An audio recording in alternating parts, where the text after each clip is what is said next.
এটি ৫১টি সতীপীঠের মধ্যে একটি, যেটা বীরভূম জেলায় অবস্থিত। পুরাণ মতে বিশ্বাস করা হয় যে দেহচ্ছেদের পর সতীমায়ের চোখের তারা এই পবিত্র স্থানে পড়েছিল, তাই এই স্থানের নাম হয়েছে তারাপীঠ। এখানে আপনারা কিভাবে আসবেন এবং ভোগ প্রসাদ কীভাবে পাবেন, পূজার নিয়ম কি আছে, ভোগ প্রসাদ পার্সেল এবং সর্বশেষ ফিরে আসবেন কিভাবে, সমস্ত কিছু সম্পূর্ণ ডিটেলস থাকছে এই ভিডিওতে। স্কিপ না করে দেখতে থাকুন। ঘড়িতে সময় এই মুহূর্তে ৬টা ২৩। রয়েছি শেওড়াফুলি স্টেশন।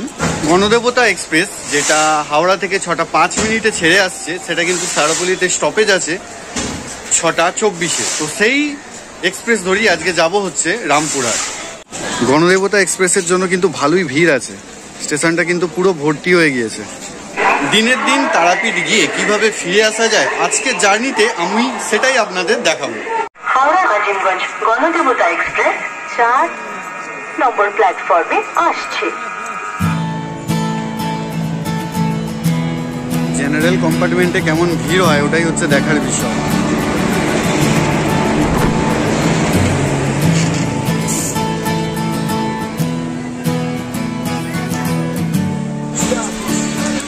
জেনারেল কম্পার্টমেন্টে কিন্তু খুব ভালোই ভিড় আছে। যারা আসবেন তারা কিন্তু হাওড়া থেকেই আসার চেষ্টা করবেন। ট্রেন ছুটে চলল রামপুরহাট স্টেশনের উদ্দেশ্যে। হাওড়া থেকে রামপুরহাট স্টেশনের ভাড়া অর্থাৎ টিকিট মূল্য ৮৫ টাকা। যাত্রাপথের দূরত্ব ২১৮ কিলোমিটার। ঘড়িতে সময় বলছে ৮টা ৪২। ট্রেন এসে পৌঁছালো বোলপুর শান্তিনিকেতনে।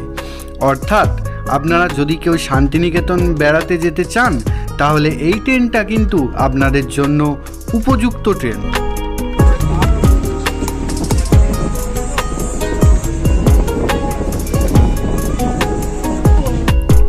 সকাল ১০টার সময় নেমে পড়লাম রামপুরহাট স্টেশনে। ট্রেন আমাদের নামিয়ে দিয়ে চলে গেল আজিমগঞ্জের উদ্দেশ্যে।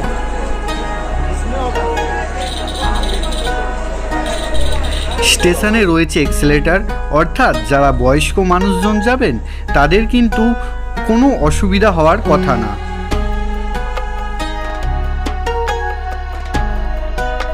ট্রেন এসে দাঁড়িয়েছিল রামপুরহাট স্টেশনের ৪ নম্বর প্ল্যাটফর্মে। সেখান থেকে আপনাদের সিঁড়ি দিয়ে চলে আসতে হবে ১ নম্বর প্ল্যাটফর্ম। ১ নম্বর প্ল্যাটফর্মে এসেই আপনারা এক্সিট খুঁজে পাবেন।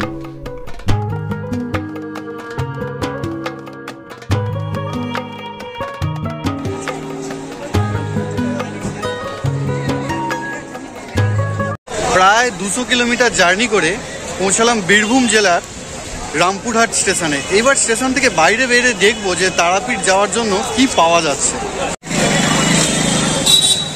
এই হচ্ছে রামপুরহাট স্টেশনের বাইরে। এইখান থেকে বেরিয়ে এই দিকে সোজা এদিকটায় গেলেই কিন্তু অটো স্ট্যান্ড পাওয়া যাবে।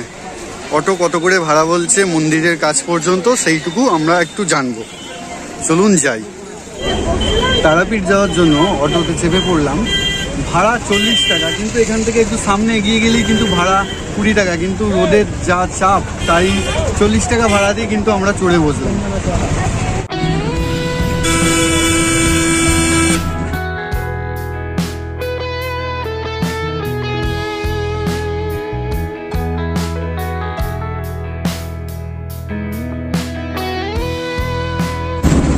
স্টেশন থেকে দাদা কতক্ষণ সময় লাগবে যেতে? ২০ মিনিট। কত কিলোমিটার রাস্তা? ১০ কিলোমিটার।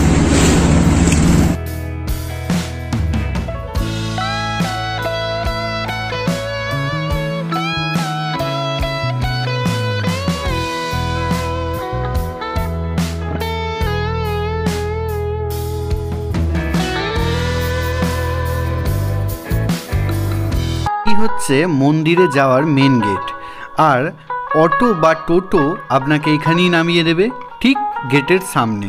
এই গেট বরাবর আপনারা সোজা চলে যাবেন মন্দিরের উত্তরে। এই গলির দুপাশরই কিন্তু রয়েছে পুজো দেওয়ার বিভিন্ন রকম দোকান।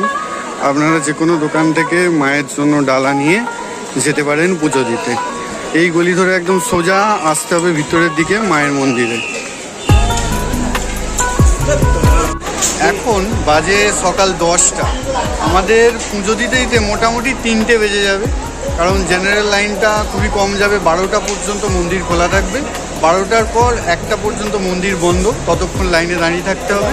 তারপর কিন্তু পুজো দিতে পারবেন আপনারা। এইটা হচ্ছে তারামায়ের মূল মন্দির, আর ওই দিকে যেটা লাইন দিয়েছে ওইটা হচ্ছে 500 টাকার ভিআইপি লাইন, ওইখানে লাইনটা দেওয়া আছে। আর এই দিকে যতটা লাইন দেখতে পাচ্ছেন এই লাইনটা পুরোটাই জেনারেল লাইন। এই লাইনটায় আমরা লাইন দিয়েছি। তো দেখি কটা নাগাদ আমরা পুজো দিয়ে বেরোতে পারি, সমস্ত কিছুটাই আপনারা জানতে পারবেন এই ভিডিওর সঙ্গে থাকুন।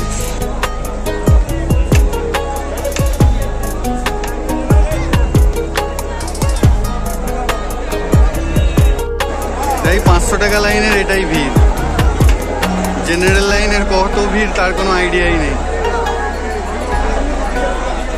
500 টাকা দিয়ে এতটা লাইন দিতে হচ্ছে।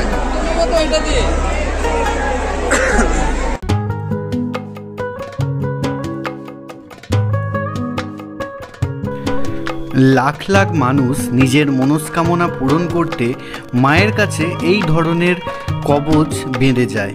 তো আপনারাও চাইলে এই ধরনের কবচ বাঁধতে পারেন।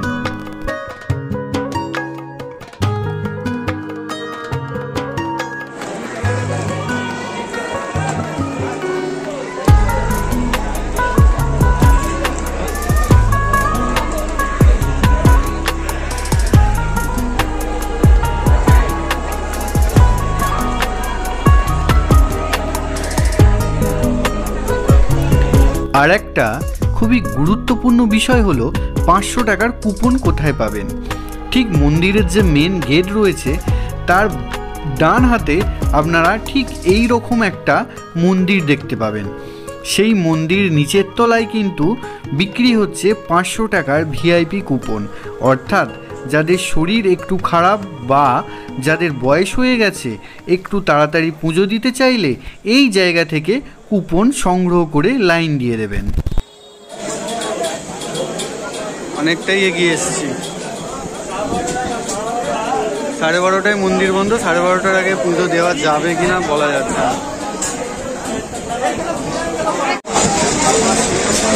এখানে 3 পাক, তারপর আগে গিয়ে আরো 3 পাক আছে, তারপর ওটা যাবে ওই জায়গাটায়।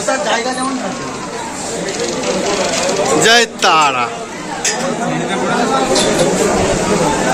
দুপাশরই কিন্তু বসার জায়গা করে দেওয়া আছে। যদি মন্দির বন্ধ হয়ে যায় তাহলে কি বসে পড়তে হবে এখানে?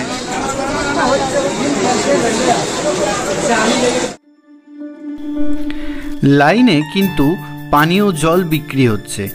আর কোণের দিকে একটা জায়গাতে কিন্তু মন্দির তরফ থেকে একটা জলের ব্যবস্থা করে দেওয়া রয়েছে। আপনারা যদি চান ওখান থেকেও আপনারা জল খেতে পারেন। ঘড়িতে সময় 1:30। এখন কিন্তু আবার মন্দিরের গেট খোলা হয়ে গেছে, আবার কিন্তু পুজো নেওয়া শুরু হয়েছে। তাই সবাই মায়ের দর্শন পেতে এবার মন্দিরের উদ্দেশ্যে রওনা দিচ্ছে। যদি আপনারা জেনারেল লাইনে লাইন দেন তাহলে কিন্তু প্রতিটা দেওয়াল জুড়ে দেখতে পাবেন মায়ের এই ধরনের কিছু বিগ্রহ। আর তার সঙ্গে সঙ্গে সেটা কোন জায়গায় স্থাপিত হয়েছে এবং তার কি রূপ, সমস্ত কিছু কিন্তু দেওয়ালে বর্ণনা দেওয়া রয়েছে।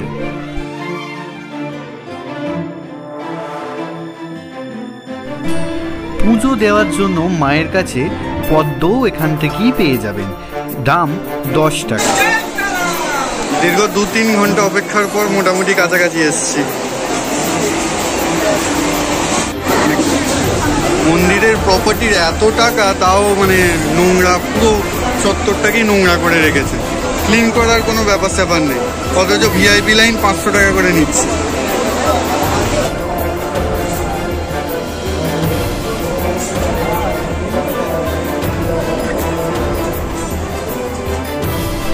ঠিক মায়ের মন্দিরের নিচের চত্বরে যে দালান রয়েছে সেই দালানেই কিন্তু ভোগ প্রসাদের ব্যবস্থা করা হয়েছে সম্পূর্ণ বিনামূল্যে। আপনারা যদি মায়ের প্রসাদ পেতে চান তাহলে কিন্তু আপনাদের ওই দালান বাড়িতেই বসতে হবে, যেখান থেকে মায়ের প্রসাদ দেওয়ার পর তারপর কিন্তু প্রসাদ বিতরণ শুরু হবে। এই যে থালাটা দেখতে পাচ্ছেন, এই থালা করেই কিন্তু মায়ের ভোগ দেওয়া হয়েছিল।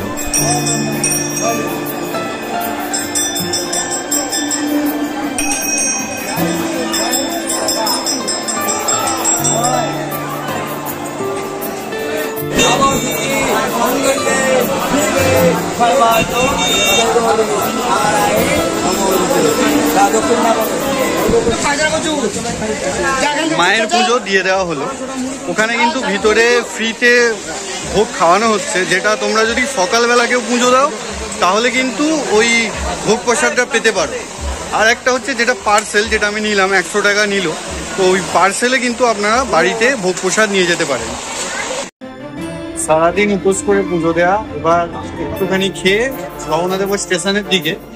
তো এখন বাজে 3টের সময় কিন্তু পুজো দেওয়া কমপ্লিট হয়ে গেল। 4:40 যে শহীদ এক্সপ্রেস আছে ওইটা ধরে কিন্তু আমরা হাওড়া আবার পৌঁছে যাবো।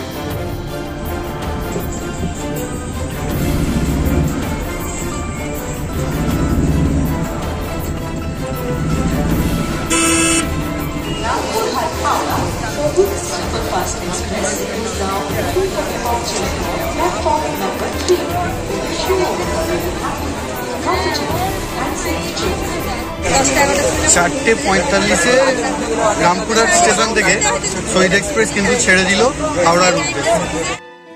আজকের ভিডিও আপনাদের কেমন লাগলো একটু কমেন্ট করে জানাবেন।